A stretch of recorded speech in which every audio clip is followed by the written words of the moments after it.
You won a trip to the Caribbean in a sweepstakes. Well, if that's the case, Mommy and I are going. You're staying behind. Got it. If not, we're getting divorced, Andrew declared, his threat of divorce hanging in the air like a heavy cloud. His mother, standing beside him, wore a smirk of triumph, relishing the moment. I couldn't let this blatant manipulation slide. No, I would concoct my own special revenge against this conniving mother-son duo. My name is Lillian, aged 32, just your average working mother at some nondescript company. Andrew and I had been married for 2 years. I had stumbled upon him, 2 years my senior, through a mutual acquaintance. Romance was never my forte. I hadn't dated much during college and my post-graduation relationships hadn't panned out. Before I knew it, I was 30, and my concerned parents had begun seeking potential matches for me. Andrew appeared on the scene, a composed and caring individual with a strong devotion to his parents, a trait that resonated with my own values. Thinking perhaps I could forge a connection with him, I agreed to marry him. Our wedding was a smooth affair, celebrated by many, and initially, our union seemed to be pure bliss. About 6 months into our marriage, my phone began to ring incessantly, each call bearing Andrew's name. With a sense of urgency, I returned his call, only to be met with his strained voice on the other end. "Please try to stay calm," he began, his words heavy with distress. "It's about Dad. Something's happened to Alfred. He collapsed at home and has been rushed to the hospital." And then, it hit me like a wave. The sudden news of my father-in-law's passing was unfathomable. He had always been the epitome of health. The shock was palpable, not just for me, but for everyone involved. Following Alfred's passing, Andrew's attention shifted drastically towards his now solitary mother. He became excessively attentive, visiting her daily, sharing meals or accompanying her on shopping trips. He even took special leave to embark on a trip with her. It wasn't that he neglected me, but whenever our plans clashed, his priority was always her. "Sorry, Lillian, Mom just called and she needs me," he would say apologetically. "But we had plans," I'd protest, feeling the sting of disappointment. "She's feeling alone," he'd reason. "You don't mind, do you? You can go to the movies alone, can't you?" "I'm fine," I'd reply, though inwardly resentment brewed. Why was I the one being held accountable? Wasn't Matilda the one making demands? Regardless of Andrew's apparent devotion to his lonely mother-in-law, it's evident that he's a mama's boy. Yet aside from this recurrent issue with his mom, our marriage was tolerable. I presume this was simply the norm for married life. My personal refuge. Solving crossword puzzles with enticing prizes. They provided solace whenever Andrew abandoned me for Matilda, and occasionally, I'd score gift cards or delectable treats. Then came the day I clinched a pair of tickets to the Caribbean, the grandest prize I'd ever won. I meticulously verified my victory multiple times, consumed by exhilaration. The tickets necessitated specifying the travel companions before contacting the airline. Contemplating who to bring, Andrew naturally came to mind, but hesitations lingered. He often jetted off with Matilda, and if I proposed a trip together, she might insist on tagging along. After careful deliberation, I resolved to gift the trip to my parents. As I made my way home, I swung by my parents' place to share the thrilling news. "Mom, guess what? I've won tickets to the Caribbean," I announced, brimming with excitement. "Oh goodness, that's wonderful news. You and Andrew must be thrilled," Mom responded, her eyes gleaming with anticipation. "Not quite," I replied with a grin. "I've decided to give them to you and Dad." "To us? Are you sure?" Mom exclaimed, clearly taken aback. "Absolutely. Andrew's always traveling, but I want you two to have this experience," I reassured her. "Thank you, Lillian. We're beyond grateful," Mom beamed, her excitement palpable. Dad, however, appeared deep in thought. "Dad seems troubled," I observed. "Well, work's been hectic lately. It's not the best time for me to be away," Dad explained with a furrowed brow. "That's unfortunate," I acknowledged. Then Dad suggested, "Why not take Olivia instead? After all, it was your prize originally, wasn't it? Enjoy some quality time together." Mom's face lit up at the idea. "That sounds lovely." Feeling elated and increasingly excited, I applied for leave the next day, which was promptly approved. I wasted no time contacting the airline to arrange for my parents to use the tickets. On my way home from work, I stopped by a bookstore and purchased a guidebook for the Caribbean trip. It had been far too long since Mom and I had gone on an adventure together, and I couldn't wait to make new memories. But upon arriving home, I was met with an unexpected sight. I'm home, I called out upon entering, expecting to find Andrew, but instead discovering the house illuminated by lights. Oddly, there were women's shoes at the entrance rather than Andrew's. Contemplating this, I was met with the sight of Matilda as she swung open the living room door. "Lillian, do you have any idea what time it is?" she scolded. "Oh, Matilda, I didn't realize you were here," I responded, taken aback. "It's not just about me being here. Coming home this late, what have you been up to?" "Andrew will be back any minute now," she continued, her tone accusatory. "I'm sorry, I'll start dinner right away," I offered, hoping to diffuse the tension. "It's not just about dinner, is it? Making the bed is basic common sense for a daughter-in-law. Do you even take your role seriously?" Matilda questioned sharply. "I apologize if things have fallen short because of my work. Perhaps you should consider being more dedicated to your home," I retorted, feeling the weight of her disapproval.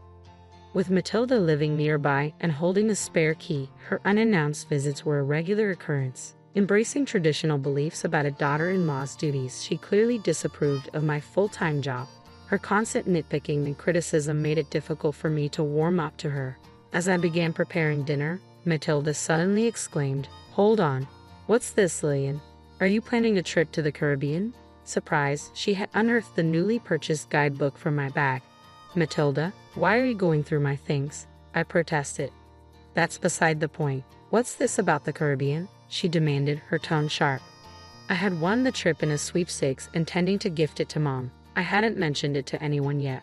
Our argument was abruptly halted by Andrew's arrival.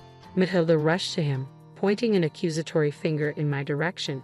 "Andrew, listen to this. Lillian's been utterly thoughtless." "What's going on, Mom? Did Lillian pull one of her stunts again?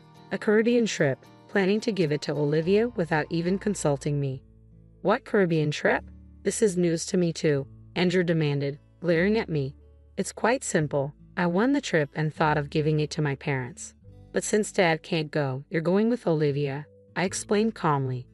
"Yeah, so what's the problem? You're always traveling with Matilda," Andrew retorted. "It's not the same. Mom and I only go on domestic trips. We haven't been abroad in years. How could you decide this without even talking to me? It's my prize. Why should I have to?" I protested, feeling my frustration rise. Andrew slammed his hand on the table, cutting me off. "You're getting too bold for a daughter-in-law. Mommy and I are going. You'll stay home."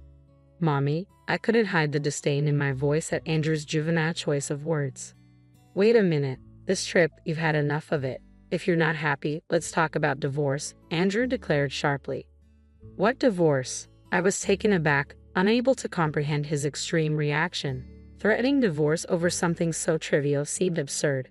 Fueled by anger, I fired back. "I earned this trip fair and square. I've already made up my mind to gift it to my own mother. Can't you pick up on the signals for once? Mom wants to go. Where does it end with prioritizing Matilda? You never take my feelings into consideration." "I don't care how you feel.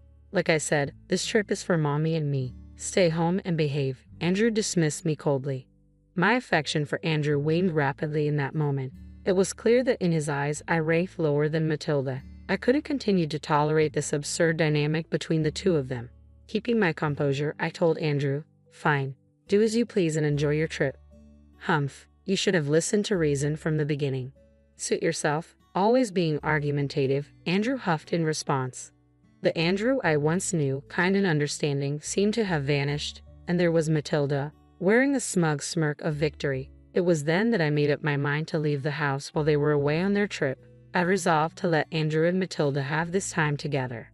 The following day, I reached out to the airline to inform them of the change in travelers, substituting Andrew and my mother-in-law. However, the operator's response carried a note of concern.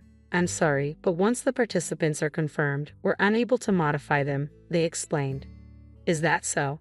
I inquired, a sinking feeling settling in.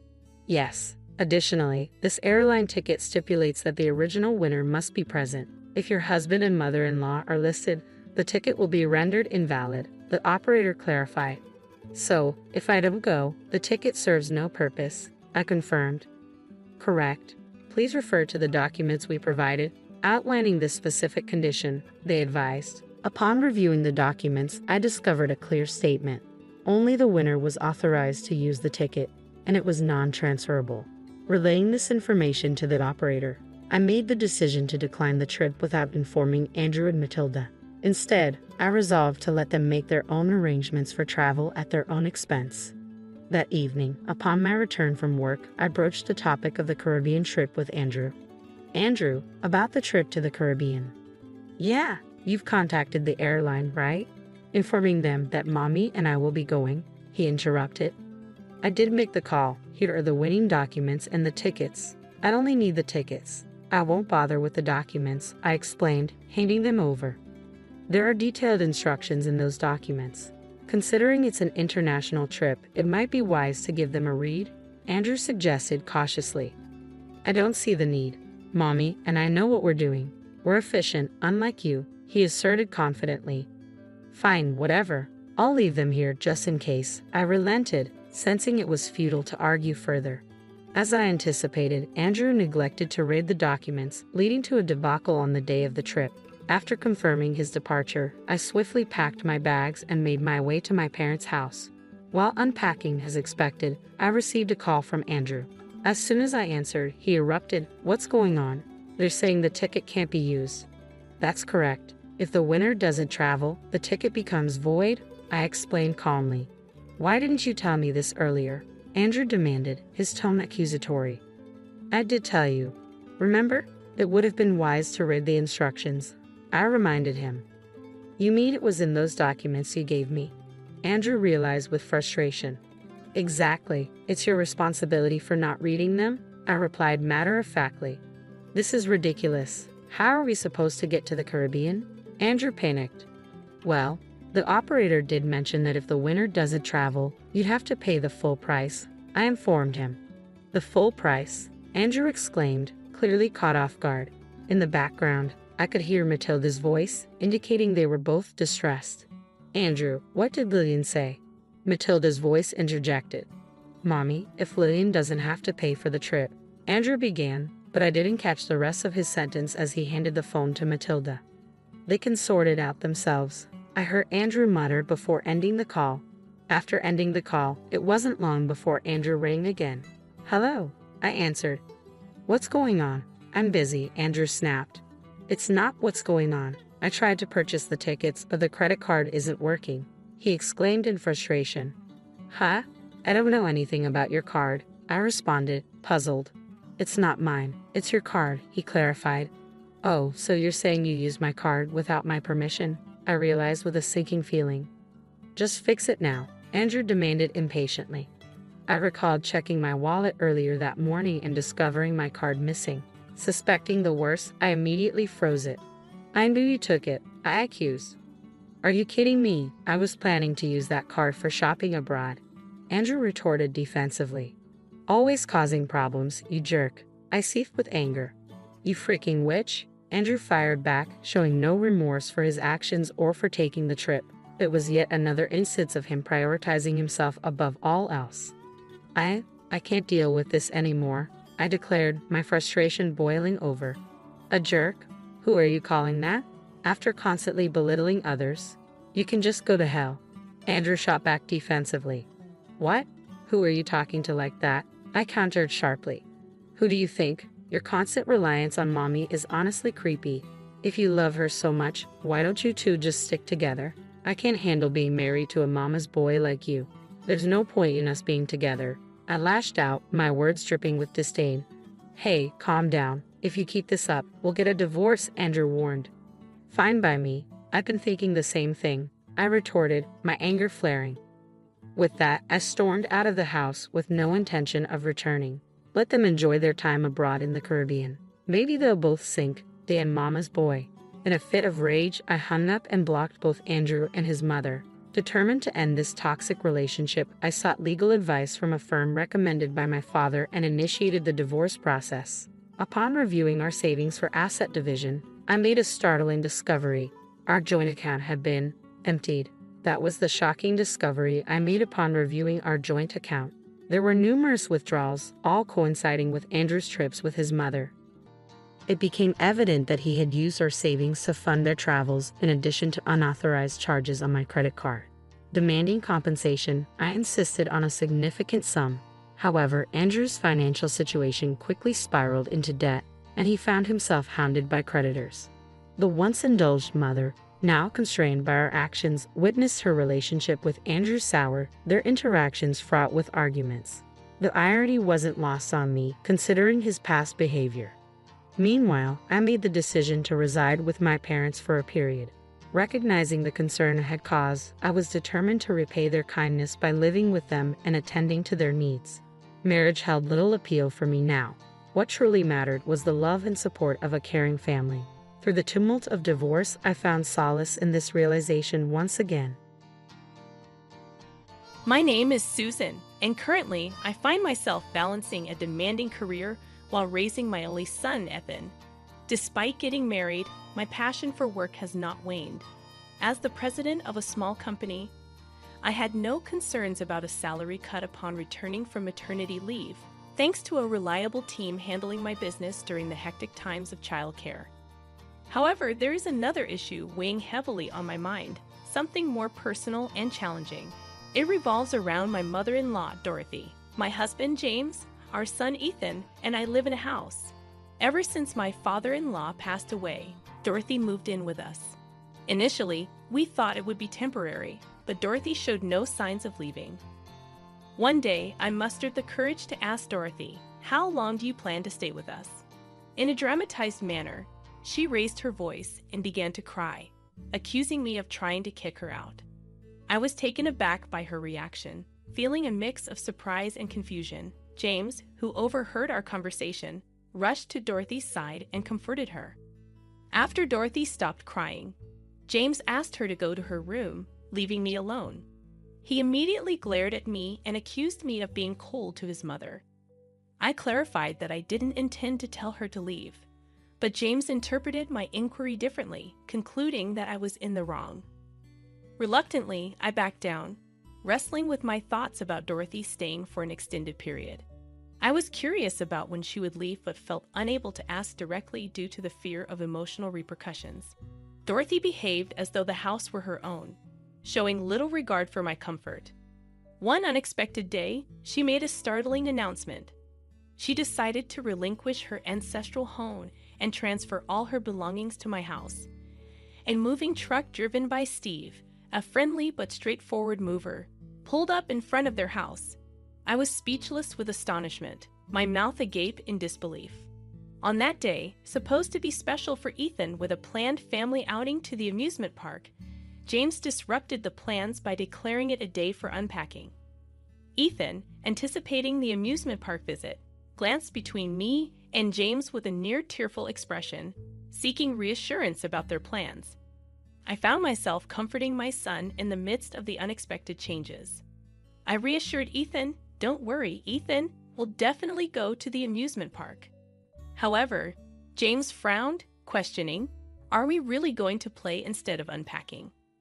I firmly responded that a family trip to the amusement park had been a long-standing plan, emphasizing that breaking a promise to our child for unpacking was unthinkable. I stood my ground, believing in the righteousness of my stance. The planned visit to the amusement park had been set over a month in advance. We had prepared various things and were looking forward to spending this day as a family. Spending time together was crucial for us. Yet, it was a complete surprise to hear that my mother-in-law was suddenly moving into our house. Moreover, being told that today was the day for unpacking left us bewildered. I prioritized our family plans above all. It's my policy to cherish the bond with my family. However, my mother-in-law reacted emotionally to my decision, crying excessively and claiming, "Susan doesn't want to live with me. That's why she's prioritized her own child over me." Steve, the mover, realizing the conversation wasn't progressing, asked, "Well, unpacking can be done anytime. Isn't keeping a promise with your family more important? Also, did you actually inform your daughter-in-law about the move?" Perhaps embarrassed by Steve's rational words, my mother-in-law's face turned red. My husband, James, just glared at me, uncertain of how to react. It seemed he preferred to prioritize packing for his mother over going to the amusement park with our son. Nevertheless, I took Ethan's hand and headed to the park as promised, creating a clear rift between my husband and me. One day, my mother-in-law casually broached the subject. "Hey, Susan, could you possibly stay home this upcoming weekend?" Seemingly oblivious to any plans I might have already made, a surge of irritation welled up inside me. Yet I strived to maintain composure in my response. "Why do you ask?" I inquired, striving to mask my annoyance with a tone of neutrality. She expressed her desire to spend quality time with Ethan, claiming that I was always around him, making it unfair for her. It was apparent she had eavesdropped on my earlier conversation about a mall-outing plan with Ethan for the next weekend. She began to assert that I should avoid joining them at the mall, suggesting a scenario where James, Ethan, and herself would go, leaving me to oversee the house alone. I responded, "If you're keen on visiting the mall, why don't we all go together?" I suggested, hoping to strike a balance and not let Ethan out of my sight, especially not with Dorothy, whose trustworthiness had been in question since the day I witnessed her faint tears. Dorothy's expression morphed into a mix of reluctance and disappointment. She was jarred by my proposition. Voicing her displeasure was not an option, and with evident reluctance, she nodded in agreement, conceding to the new plan. At the shopping mall, I was selecting clothes for my son, Ethan, just as I had planned. Recognizing that children grow up fast, I picked out slightly larger sizes. Suddenly, my mother-in-law, Dorothy, came over and said, "Don't you know his size?" This size would fit Ethan perfectly. She had chosen a size that fit Ethan just right for the moment. I tried to explain that kids grow quickly, and it's better to have a bit of room in their clothes. However, Dorothy quickly retorted, "When he grows, just buy new ones. Don't be so stingy." I was internally taken aback by her attitude. Continuously buying perfectly fitting clothes would be a waste of money, and our family budget couldn't afford such frequent purchases. I resisted. But then my husband, James, intervened, saying, "I'm paying the bills. If you're stingy, it reflects poorly on me." Ultimately, James paid for the clothes Dorothy had picked out. Afterward, Ethan wore those clothes for a while, but in just a few months, he started complaining that they were too tight and stopped wearing them. Dorothy saw this, and her face showed a mix of emotions, a complicated blend of realization and disappointment. Deciding to sort out the unnecessary clothes overflowing in our home, many of which were no longer in use, I chose to give them to a mother friend of mine whom I got close to at the daycare center attached to our company. She was delighted to receive them, and seeing her joy warmed my heart. However, my use of this daycare center seemed to be something my mother-in-law couldn't come to terms with. She didn't try to hide her critical attitude towards me, challenging me with a stern tone. "Why would you leave Ethan with someone else when I'm right here at home, and working while having a child? That's detrimental to his upbringing." Her words pierced deeply into my heart, but I felt the need to firmly state my position. "Actually, I need to work too, or our finances wouldn't make ends meet," I replied. Yet, with a firm resolve, my mother-in-law further criticized me, saying, "Just how much do you think your earnings amount to? I'm sure James brings home much more than you, so you wouldn't need to work for us to live comfortably. You must be incompetent at your job," she accused. Her words deeply scarred me, and at that moment, I wondered if James had ever mentioned to her that I was the president of our company. Frustrated with this realization, I felt the need to find a new way to navigate this complex relationship with my mother-in-law. "I actually earn more than James, mother-in-law," I said, my voice laced with a mix of confidence and a hint of sarcasm. Little did I know this remark was about to ignite a fiery response from Dorothy, my mother-in-law. "How dare you speak like that, daughter-in-law?" Dorothy raised her voice, a blend of shock and anger seeping through her words. "To openly undermine your husband is unforgivable. Not only does she barely manage to care for our child, but she also has James assist with the household chores. And now she boasts about earning more than her husband. Can't she even show the slightest respect for him? James wouldn't struggle a bit without you around." Dorothy's voice grew louder, filling the room with her indignation. Hearing the commotion, James entered the room, a look of concern etched on his face. "What's going on?" he asked. sensing his son's presence as a form of support. Dorothy continued with even more vigor. "Tell me, James, you don't meet Susan, do you? If it were just you, me, and Ethan, we could live happily. This woman's presence only makes our lives more constrained, doesn't it?" James, slightly taken aback, responded hesitantly, "Ah, well." His lackluster replies seemed to fuel Dorothy's resolve. "Then let's go for a divorce," she exclaimed, retrieving a divorce form from the shelf. It appeared that Dorothy had been harboring the intention of suggesting a divorce to me and James all along. Internally grappling with the turmoil, I came to the realization that I no longer needed a husband who prioritized his mother over his own family. However, I was determined not to give up custody. James shouted angrily, "Everything about you is unbearable. You are no longer needed in our family of 3, his voice trembling with anger, symbolizing the collapse of our years-long marriage. Longing for freedom from this house, or rather this relationship, I responded calmly, "I understand, James." With a steady hand, I signed the divorce papers, marking the end of our relationship. Our family consisted of me, my husband James, and our grown son Ethan. However, ever since my mother-in-law Dorothy moved in, the tension in our home had been escalating. Disregarding our plans, Dorothy forced me to help her unpack her belongings, ruining Ethan and my eagerly awaited trip to the amusement park.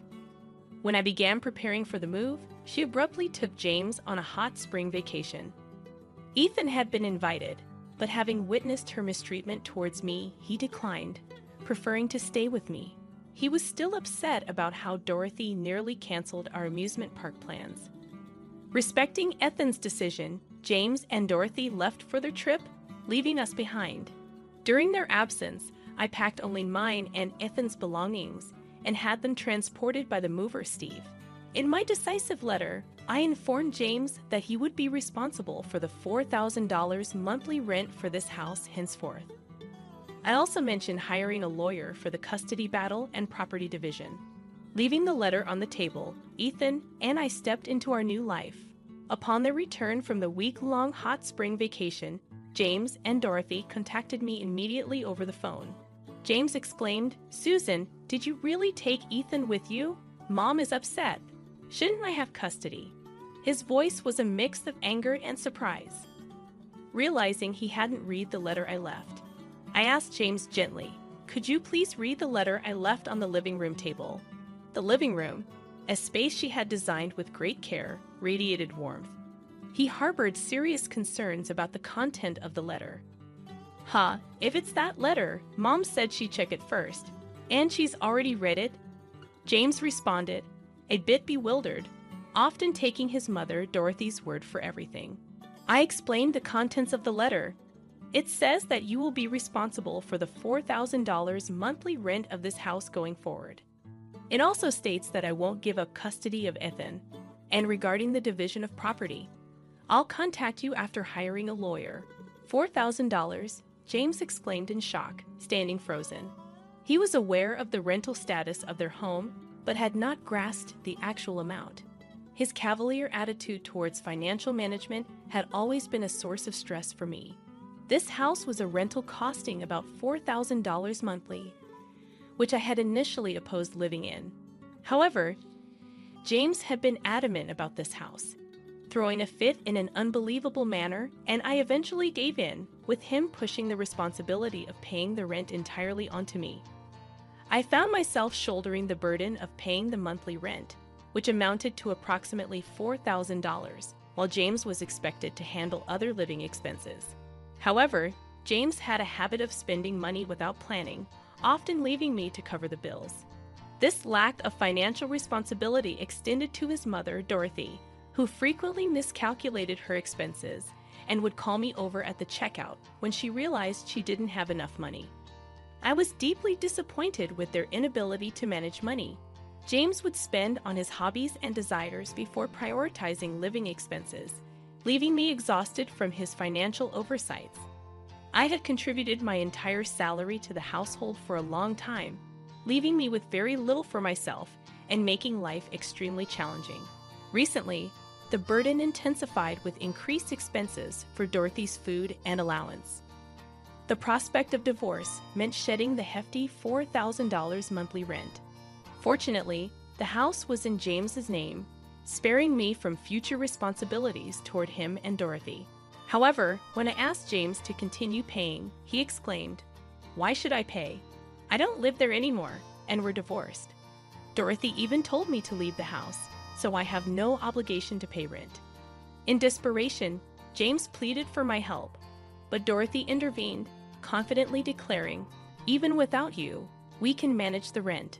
The amount you paid is nothing for James." I was flabbergasted, knowing that James, with a net income of around $2,000 and hardly any savings, could not afford the rent. Dorothy seemed under the impression that James was still financially well off, leading her to mistakenly believe in his abundance. Realizing the impracticality of their situation, I urged them to consider canceling the lease and discussing it with the real estate agent. Dorothy snapped back, dismissing my concerns. Frustrated, I hung up the phone, contemplating how James and Dorothy could provide a stable environment for raising a child. Ethan and I had recently moved into an apartment in a convenient neighborhood close to my workplace, creating a comfortable living environment. About a month after my divorce, James and Dorothy unexpectedly showed up at my workplace, causing a scene at the company's entrance and demanding to see the boss, which was me. I, who was out for lunch with Ethan at a family restaurant, was taken aback when I returned with him, only to find Dorothy and James causing a commotion at the reception. The child care center inside the company allowed me to have Ethan clothes even at work. The sudden appearance of James and Dorothy left me bewildered, especially since I had been waiting for a response to a meeting arranged by their lawyers. Dorothy, with tears that seemed more manipulative than genuine, pleaded with me, "Susan, can't you just come back home? I understand you are the one providing financially, but enough with this soul killing. It's time to put an end to this." It was clear that Dorothy believed her tearful act would work on anyone besides her son. She was intent on painting me as the villain in this situation. In response to Dorothy's pleas, James chimed in, "Hiring a lawyer? What were you thinking? This is a matter between us as a couple. Ethan would surely be happier with both his parents together." Despite his words, a father who prioritizes his mother over his own son only adds to the child's sorrow. Sighing deeply, weighed down by inner turmoil, I turned to James and said firmly yet calmly, "We're divorced. We're strangers now. If you have something to say, please do it through a lawyer." Upon hearing this, James seemed to realize that talking to me was futile. He turned to our son Ethan, who was standing beside his grandmother, and began speaking. "Hey Ethan, you'd prefer to stay with your dad and grandma, right?" James said, attempting to sway Ethan. "Absolutely, it must be lonely just with your mom always busy with work," added the grandmother, chiming in with her own persuasive tone. Ethan, seemingly frightened by this exchange, hid behind me and burst out crying loudly. "I don't like you both, you're mean." His pure tears were far more impactful than the grandmother's feigned weeping, resonating strongly with everyone around. Employees from nearby offices quickly gathered, responding to the commotion. They ushered James and the grandmother out of the company, restoring a semblance of order. Relieved at being freed from this distressing situation, I let out a sigh of relief. Later, through my lawyer, I warned them that if they ever showed up unannounced at my office or followed me and Ethan, I would consult the police. This warning seemed to calm them down. James and his mother, who were previously living in a house costing $4,000 in rent, had to let go of their luxurious lifestyle and move into a modest apartment. But the real tragedy for James was just beginning.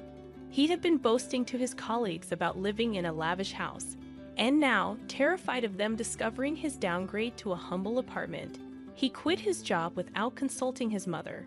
This abrupt decision infuriated his mother. Eventually, they both had to start working out of necessity. Despite their new jobs, they spent their days blaming each other for losing Ethan, engaging in bitter arguments, and struggling to pay child support while trying to make ends meet.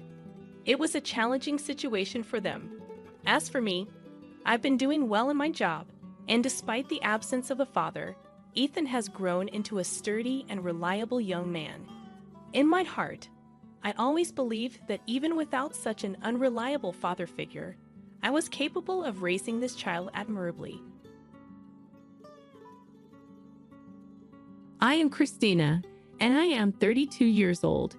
Steve and I have been together for 6 years, and I love him very much. I wanted to marry him my whole life and asked him to marry me several times, but each time he politely said no. But he finally agreed to my 5th request not long ago. Right now, we're busy getting ready for our wedding by making plans and picking out clothes. But even with all of this work, every day is fun, and I hum songs without even realizing it. Then one day, while I was happy, a prenuptial agreement was put in front of me. Steve had said that this agreement was needed in order to get married. What was agreed upon was that what belonged to each of us before we got married would stay the same. We would not mess with what the other person gets in the future, and we would update this document if our family situation changed. Steve, are you really worried about this? I asked him as he signed the paper. Well, it's just for peace of mind, just in case, he said. It's important for both of us, I believe. But I was more excited about the days ahead with him than I was about why he was so set on this deal. But a small event was about to happen. Steve has 2 older brothers who are a bit strange. Steve told me not to believe what those 2 said when I met them before our wedding. They're a bit odd. Don't worry about it. In his words, the people who will be my in-laws gave a small, unclear smile. I almost forgot about them because I hadn't seen them in a while. Then one day, while Steve was at work, I got a call from a number I didn't know. Chrissy, you like fish, right? This call from my brother-in-law, whom I had only met once, caught me off guard. What is this? I knew that Chrissy was my nickname, but who was it? I knew it wasn't a stranger because they called our home phone. It was a voice on the other end of the line that made me think of what it was. Haha, you don't know who I am. I'm Steve's brother and your new older brother. What kind of brother-in-law? What is it? Steve has 2 brothers, but this voice belonged to someone else. It has been a while. What took place? Asked but was still not sure what to do. He told her, today I went fishing and caught a lot of salmon. It's okay for me to bring a few, but I can't bring them all. Steve will love them with lemon. It made my heart beat faster when he spoke. That's great news. I could make a dish that Steve loves. Steve has to work today, but I think he'll be very pleased if he comes home to a tasty meal. I quickly went to the kitchen after hanging up the phone. I have salt and lemon. Right then, let's make a tasty dish. I was feeling great as I was getting the ingredients ready when the doorbell rang. My brother-in-law must be there, she said. I knew the face when I looked at the computer. Someone from Steve's family showed up. It was his younger brother. He looked a little tense when I opened the door. Excuse me, may I use the bathroom? Could you also pay for the taxi? As he said this, he ran into the house quickly. Huh, okay, I said as I gave the cab driver my money. He felt better when he got out of the bathroom and took a deep breath. Thanks, you saved me. Oh, and could you lend me some money too? He smiled and put out his hand. Huh, what is the money for? I looked at him a little confused, and he laughed. The fish is not free. How about $50? He asked in a relaxed way. What? I was so shocked that I almost dropped my wallet when I let out a loud scream. I thought the fish was just a treat for everyone. Of course, I felt bad taking it for free, and I had planned to buy him a snack to say thanks. But $50, that was a surprise. From the look on my brother-in-law's face, it looked like this price was normal for him. He'd arrived from a long way away to give it to me. The fish was still fresh. I didn't want to say anything that would make things worse. It hurt me a little to do it, but I took $50 out of my pocket and gave it to him. Thanks, the fish is in the fridge. Also, I'm leaving the fishing tools here. Steve has been asked to bring it home later. Thank you. After that, he quickly left. Huh? Are you already leaving? Kevin, wait. I was shocked to see the cooler and gear left at the door, but he was gone in an instant, waving a $50 bill. It's odd that the stuff was left here. It won't fit here. I forgot to pay for the cab. I thought about the cab fare I had paid for him, and it looked like I was having a hard time. It feels weird to ask Steve to carry this. How do I bring up the cab fare? What was even more surprising was what was in the cooler. After I calmed down, I planned to make a dish. I said, "What?" When I opened it, "What is this?" There was only one small fish on top of a lot of ice. I couldn't move because I was so shocked. "What is this?" Then, I had no words to describe how shocked I was. I was excited about getting a lot of fish because of how my brother-in-law talked. I was so excited that I cut a lemon. I could only sigh when I saw the lemon I had cut with joy. A few months later, I went to a nearby small cafe. Don't tell my younger brother, but I need to talk to you about something. The urgent call came from my husband's older brother. His voice sounded urgent. Listen, I need to talk about something important, but I can't tell my parents or brother. He said that over and over again. I was a little nervous, but the chosen cafe was warm and bright, and it was daytime, so I thought everything would be fine. "Christina, come over here," he called out loudly as soon as I opened the door. Other people were staring at me, which made me feel bad. So I quickly walked over to his table and looked down. "Look at that blush, Christina. You're so cute." My brother-in-law's smile made my cheeks get even redder. "Let's have a little more peace and quiet." He waved his hand and said, Okay, when I told him this in a whisper. Then he introduced me to the woman sitting next to him. I said, "This is my new girlfriend." A beautiful woman dressed in style stood up and looked at me. A low voice asked, "What's this about?" Just as I was about to meet her, the next thing I knew, I got hit in the cheek. I was shocked and couldn't figure out what had happened. Someone from the crowd just hit me. "Why?" The angry woman in front of me yelled, "Is this your new girlfriend? She's so annoying," and stormed out of the coffee shop. "James, hold on. What kind of joke is this?" It hurts a little on my cheek. My throat dried up from being so shocked. "Actually, I had a fight with my girlfriend," my brother-in-law said without any thought. "I thought about getting a new girlfriend instead of you and stopping our relationship."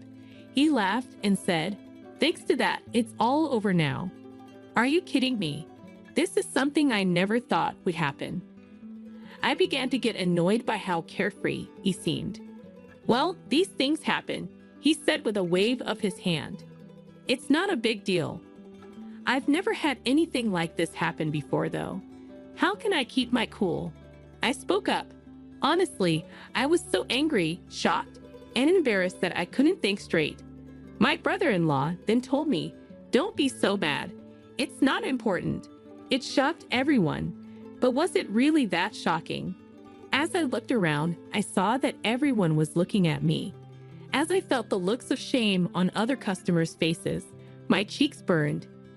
Because I felt bad, I looked down. My brother-in-law saw this as a chance and stood up, smiled, and said, "See you later." I said hello to my brother for me, and I left the store. Hold on. Have a few more things to say, I yelled, but he was already out of sight, so he couldn't hear me.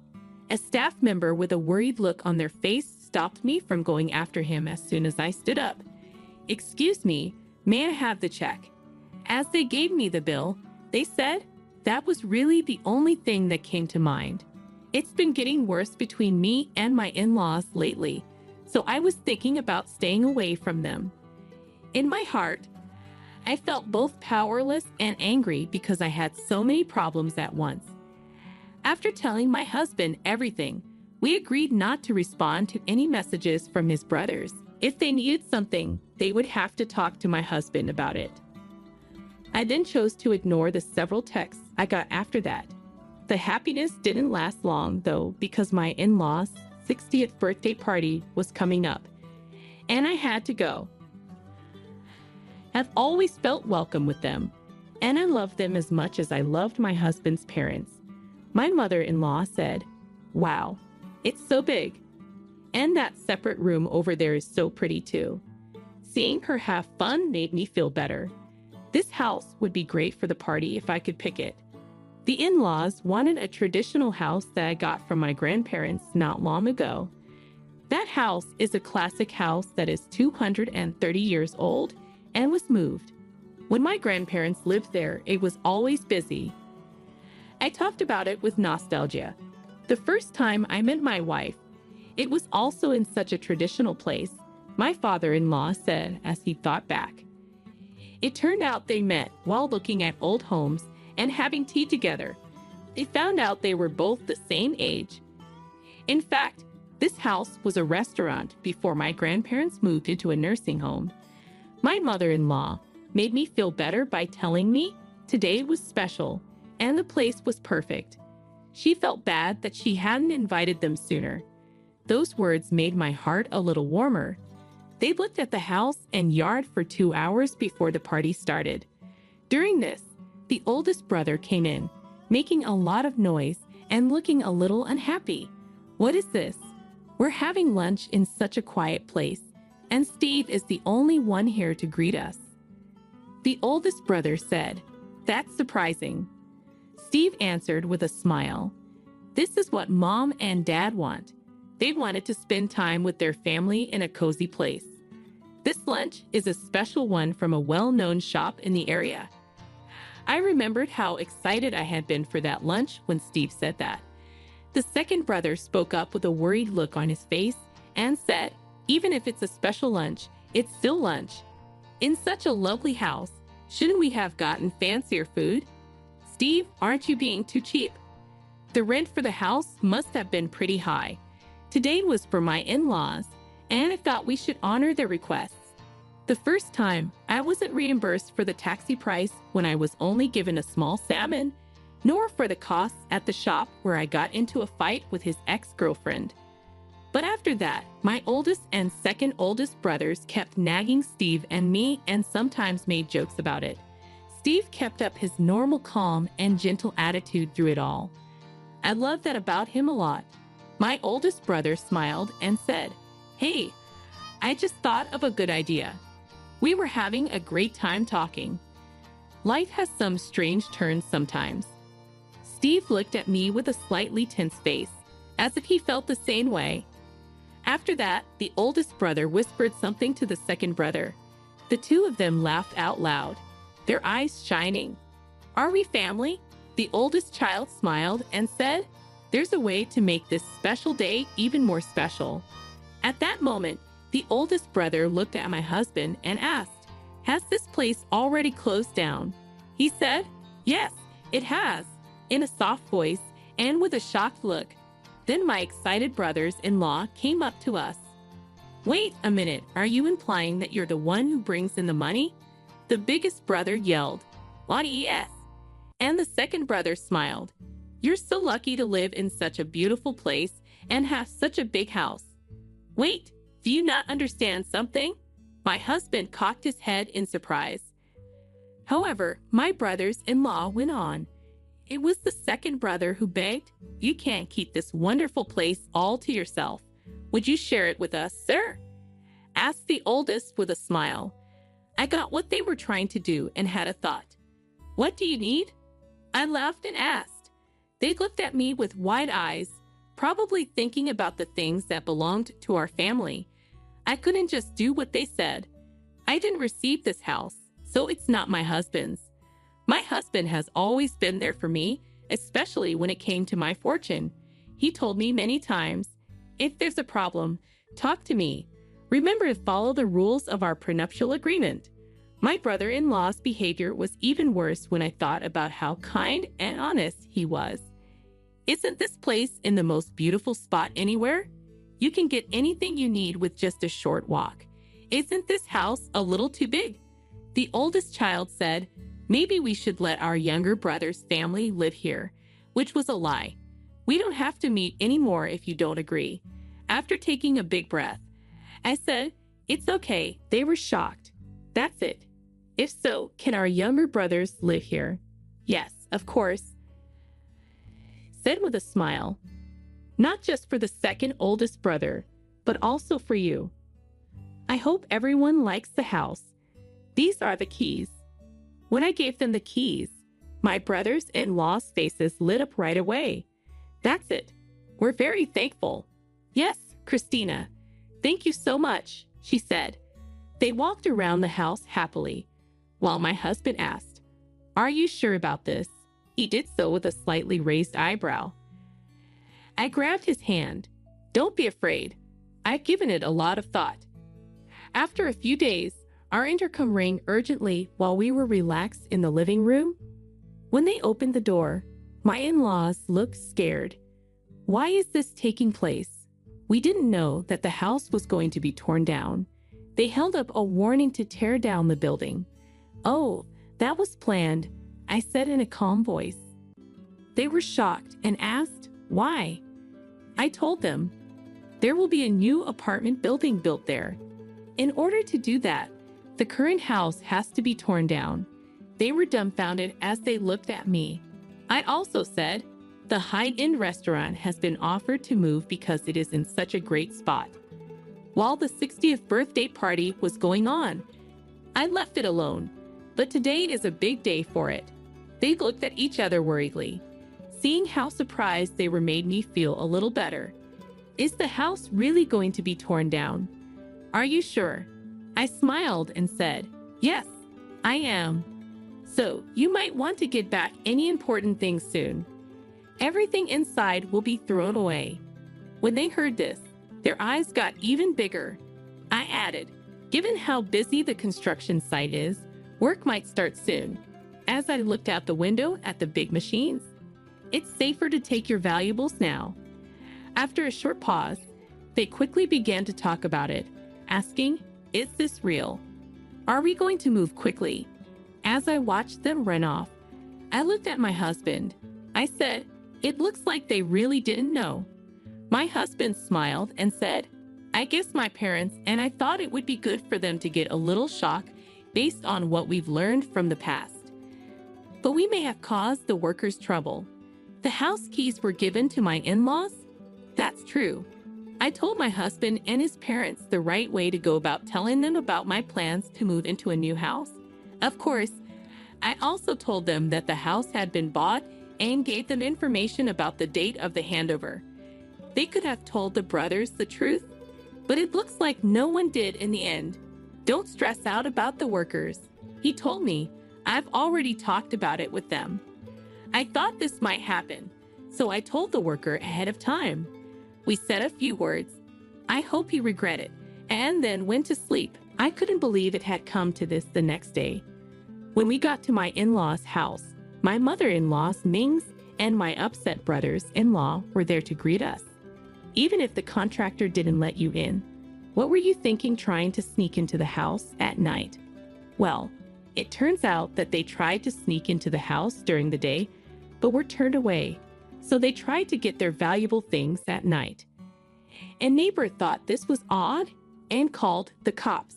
Not only did you not get your things back, but you were also stopped by the police. My husband said in shock.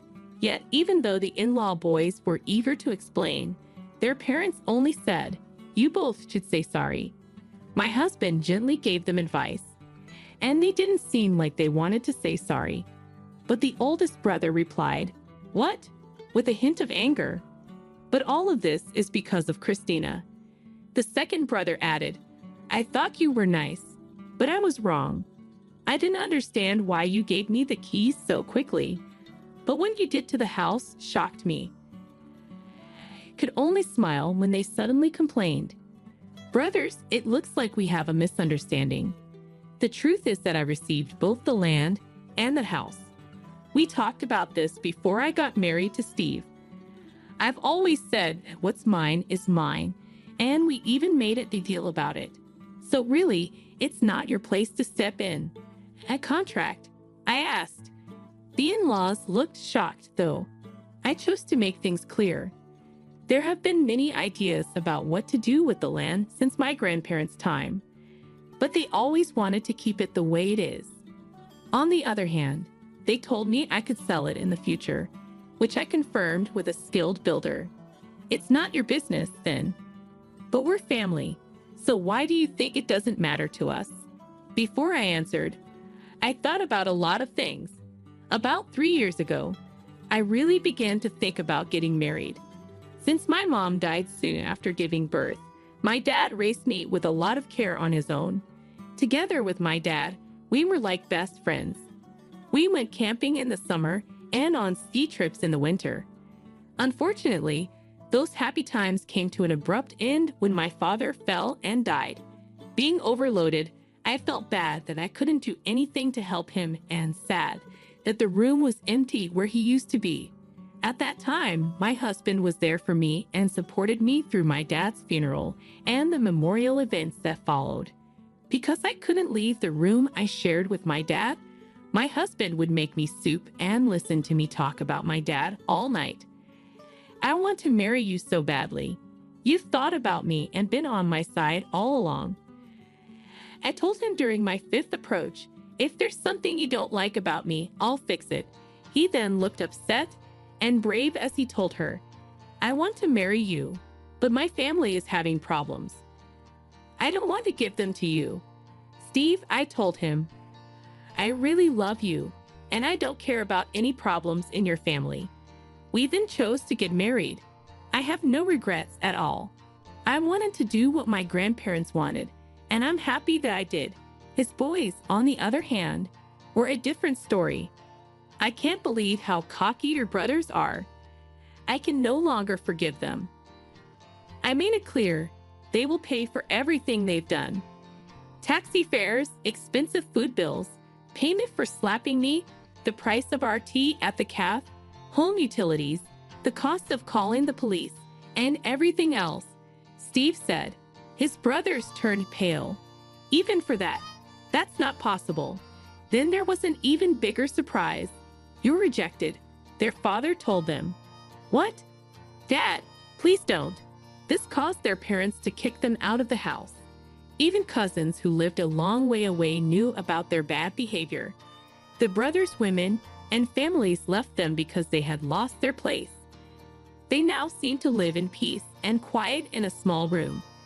Is this our new house? Is it really possible to live here without any problems? We moved into a fancy high-rise house next door to Steve's parents. Of course, we agreed to buy this floor in the building before we could give up the land. It's great that we can live close together. Some of my grandparents' old house, like the beams, were used to build our new house. A new picture of our family was taken. Let's put this picture up next to the old ones. The picture showed my family's happy faces. I told myself, from now on, I'll treasure